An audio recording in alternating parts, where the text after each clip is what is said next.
another video, where today we're going to be talking about the souls of our roaring beast cars. Well, not typically cars, we're talking about the power, the heart of the car, engines. So today we're going to be taking a deep dive into these types of engines that power our four-wheeled friends, and sometimes even three-wheeled. So yeah, without further ado, let's dive into today's video.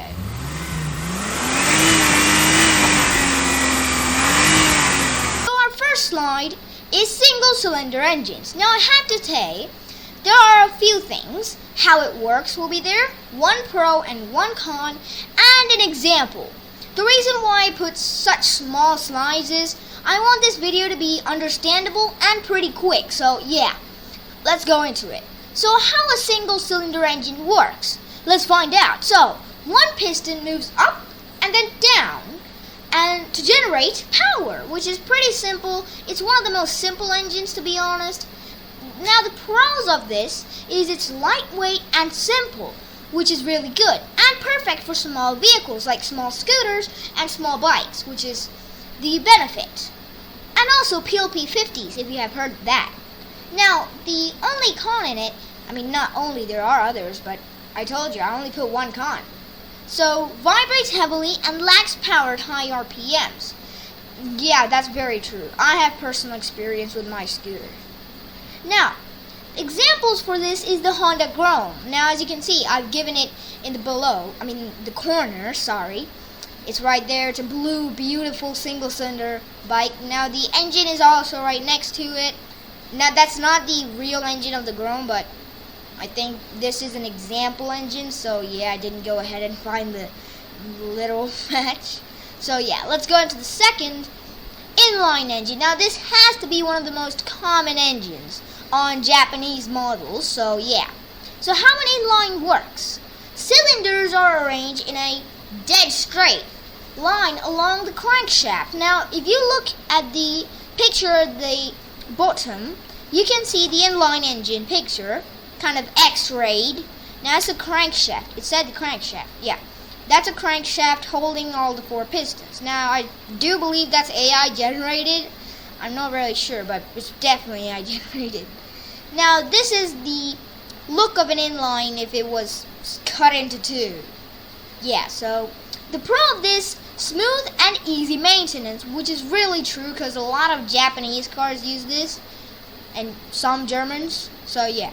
The cons is long design can limit space in compact cars, which is true. I've seen that quite a lot. Now, an example for an inline engine car is the BMW 3 Series. I told you German cars use the inline as well. Next, V-engines. We're getting into the muscle sector, boys. Now, how a V-engine works. Cylinders split into two angled banks forming a V, kind of like this. So the pistons are traveling in a V shape. Now they're not going completely down and going to the other side. That is stupid. Now, how it really works are pistons are kind of arranged in a V shape. So instead of going straight like a inline, it's kind of going to the side, which is how the V works. Now, pro of these are they're compact and for high cylinder counts, kind of like the V6, V8, V12, you got that. Now the con is more vibration and mechanical complexity, which is really true because I've seen inside a V8 and it just makes me go, what the heck is going on? Now an example for this is one of my all-time favorite cars, the Dodge Charger SRT Hellcat with a V8 engine. Now I've given you the picture of an SRT. You might recognize this from my car types video. Yeah. Now the engine of V8, which I've shown you guys on the bottom, you guys can take a close look, and as you can see, this is why I said this burns my brain. Even being a car enthusiast this much, I'm not as highly studied with brain stuff, and I'm not into crazy car things like knowing the literal bolt size for every car. I just have a passion for it, so yeah, just keep doing it. Now, flat or boxer engines. Now these work horizontally opposed cylinders find pairs of balance. So kind of like one piston goes this way instead of the other going that way, kind of like this. They both kind of follow each other, kind of like a baby being. I think it speaks for itself. Now the pro of this is low center of gravity equals better handling, which is what you want in a sports car, because it's a sports car. You need not to die, you need to go fast without dying. So yeah. But the con, wide layout limits engine bay options. Now, the flat boxer is used in the Porsche 911 Flat 6. So as you can see, I've given you a picture and a picture of the car. Now, don't think this is the exact engine that was used in Porsche. I just got it. I'm not sure if it's a real engine used in the Porsche. So if anyone knows if it's a literal engine, please comment down in the comment section down below, because I would love to hear your opinions and thoughts. So yeah, let's go on to one of the most complex engines in my brain. W engines! Yeah, my brain hurts just looking at it. Though it's put in one of my all-time favorite sports cars. No, that's a hypercar. So yeah, how it works. Multiple cylinder banks arranged in a W shape. Kind of like this. So W shape. See? The W. So pistons are arranged in a W shape. I think it's pretty easy to get it. I mean, the word W says it all. Now, the pro of this? Massive power in a short block. Very true. And the con is it's very rare, very expensive, and complex to service. I mean, I would see the mechanic quite literally just looking at the engine and be like, oh, hell nah. I'm out, bro. I'm out. I'm not doing this. So imagine what Bugatti engineers are suffering through. Like, the example is a Bugatti Veyron with a W16, one of my favorite engines, if you didn't know. The W16 is kind of put in one of my favorite cars. Now, I love W16 engines because it's just so crazy looking. But I'm pretty sure the mechanics are like, nope, no. I want to fix a single cylinder engine. Why can't that go? That's so much easier, dude. Yeah, I'm pretty sure that's what mechanics are thinking about. So, yeah. Next, we have the Dorito chip. Just kidding. Rotary engine. I call it Dorito chip because it kind of looks like a triangle.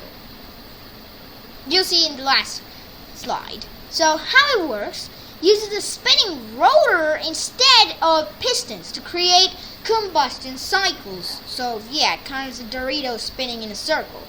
Pretty weird. Another pro, lightweight and high revving. The con, poor fuel economy and emissions. Example, RX-7. Yes, I am wearing a RX-7 t-shirt. Literally a yellow RX-7, and I'm wearing a yellow RX-7, which is the cool part. Yeah, I picked the theme for this video to have an RX-7 involved. I mean, I gotta do it. I got it. It's what a rotary engine kind of looks like. I couldn't get an X-ray sliced in two version, but I did ask Copilot to help me to create a cartoon-generated version for all of these engines. First, we have V8. As you can see, this is kind of how it looks. This is a supercharger, I do believe. And this is an inline engine straight up. A boxer engine, I'm pretty sure that literally looks like a V8, which is why I don't trust. This is literally a mix of these two engines, just put in a witch's grooming thing. A single cylinder, very compact and very beautiful looking. And here's the Dorito chip engine. Just kidding, rotary engine. And just like I told you, that is literally a Dorito chip. It's not real Dorito, but it looks like one. Next, we have the beast of a W engine. I'm pretty sure that is not a real W engine. They just generated it. They were not smart enough to generate a real one. So yeah, this is all 6. But I have a little surprise that I haven't done yet. So yeah, we're going to go to a tier list. So, see you there, boys. Okay, so we're in the tier list sector. And I've got all 6 engines lined up. And we're going to go through each one with my favorites. So first we have the W16 engine. Of course, we got to involve the beast. And I think it's a S tier for sure. It's a beast. though it doesn't do fuel as well as it's supposed to. Next, we have the Dorito engine. I mean, it's an RX-7. I like RX-7s. It's proved right on my shirt. So yeah, I'm gonna give it a decent B tier. Next, we have the single straight up going into a D. I'm sorry. I hate single. I hate the POP50, okay? And the Boxer engine. Porsche, decent, going straight into B tier. Next, we have the V8. Very powerful engine and scoring an A right behind the W16. And then we have the Inline, one of the most common. So, I'm going to give it A tier because it's pretty reliable. Now, I'm going to give explanations why I did this. W16 is just so cool, so powerful, straight up an S tier. Sorry, a little burp. Next, the V8. The V engine. Straight up a beast. I think it should deserve an A, not an S. It's not even near the W16. Next, the Inline. Common, reliable, and very fuel efficient. Depending on what it is. So yeah, the Inline, I think it's pretty cool, and it deserves an A. Next, we have the Dorito chip engine. Just kidding, Rotary. I just really want to call it Dorito chip. It's now the official name. It's an official name, okay? It's a Dorito chip from now on. So the Dorito chip engine. The Dorito chip engine is a B tier, as you can see. The reason is it wears out pretty quickly. And then we have the Boxer engine. I do not like the concept of a completely flat engine. It's just stupid for me. And next we have the single cylinder engine. I'm sorry, I hate it. I hate it, okay? I hate it. I don't like single cylinders. Imagine the only cylinder you have breaks down while you're trying to drive your Honda Grom. And you're like, oh, great heavens. Now I'm stuck in a building. No, not a building, it's giant. In the middle of the street in the Savannah Desert. Yeah, so, yeah. Now, I'm not much of a big car enthusiast, though I really do have a big passion, but not a big knowledge. So, yeah, I hope there are real car enthusiasts who has a little general mind of what cars are really. And if I made any errors, please put your opinions in the comment section down below. I will read them. And remember, as always, the top 10 comments will be shouted out in my next video. In the description, make sure of that. I'll make it happen. Okay? So I hope you guys enjoyed this video. And until next time, see you guys